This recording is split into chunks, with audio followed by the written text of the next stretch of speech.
Olá a todos, bem-vindos ao canal. Hoje nós vamos falar disso daqui.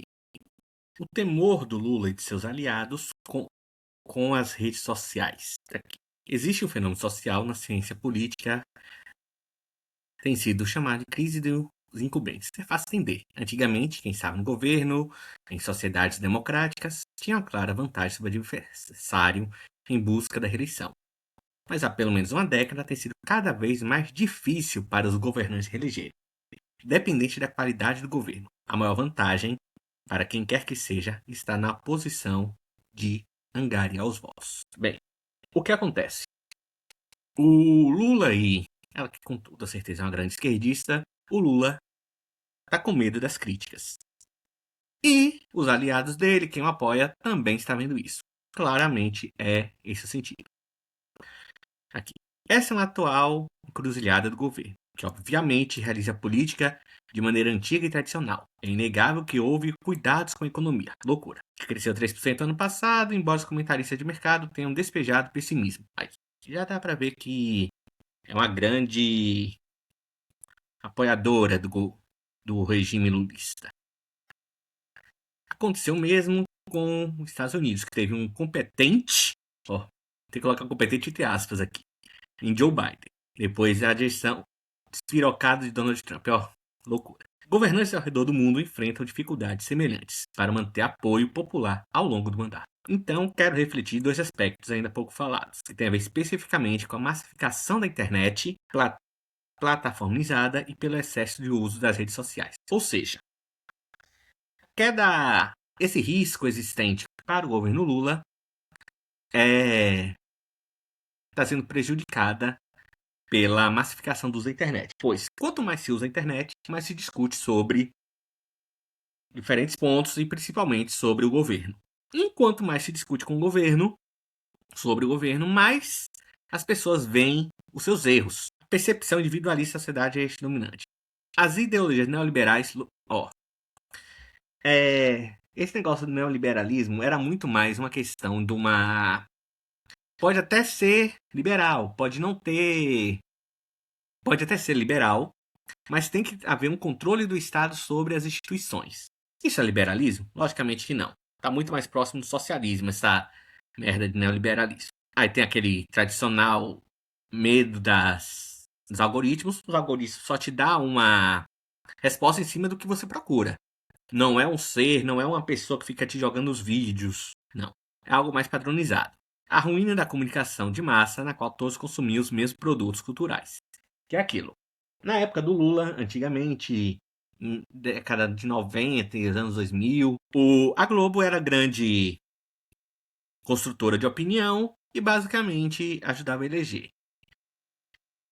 O Lula foi eleito muito por conta da Globo ainda ter uma certa parcela de importância e fazer muita campanha pró ele. Além do STF ter botado o dedo na balança. E é o que ela fala aqui. Mas que porcaria essa cidade é essa algoritmização construída? Costuma visitar aqui, ó, ela falando que costuma visitar e percebe o negócio. E percebe a ansiedade social, desconforto, não tem o que dizer, e vai aqui. E o que acontece? Não tem o que dizer, acaba discutindo. Vê que o governo não está bem e acaba perdendo. Não estamos mais naquela época onde se construiu o Lula fortemente, onde ele falava qualquer coisa, a Globo assinava embaixo, apoiando, e tínhamos essa dominância dele. As redes sociais, cada vez mais outras redes, como ferramentas de busca, são desenhadas de maneira a promover o superestímulo de um mediador químico. A dopamina, conhecida como molécula motivacional, que é aquilo. As redes sociais servem da seguinte maneira: estimular você a ficar mais tempo, como a recompensa que faz com social. E com a boa maneira de ficar mais tempo é se discutindo. E, invariavelmente, quando você se discute qualquer tema, pode chegar a falar mal do governo. Então é isso. E isso é tão verdade que, aqui, o PT pede que o STF proíbe impulsionamento pago para conteúdos críticos a governos na pré-campanha. Bem, tá aqui a matéria. Basicamente, ele considera isso, que você pagar para a rede social, você fazer um vídeo, um post que YouTube, qualquer rede social. Se você colocar um impulsionamento pago, você tem que ser proibido isso. É basicamente isso que eles estão querendo. Que seja proibido essas críticas. As 12, aqui o PT enviou 12 sugestões, segundo o partido, apontam impactos negativos na disseminação de propaganda eleitoral pelos meios digitais. Ó, digitaram até errado aqui.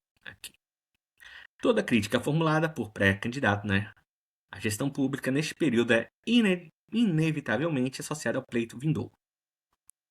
Do contrário, sequer haveria razão para regulamentação específica da pré-campanha.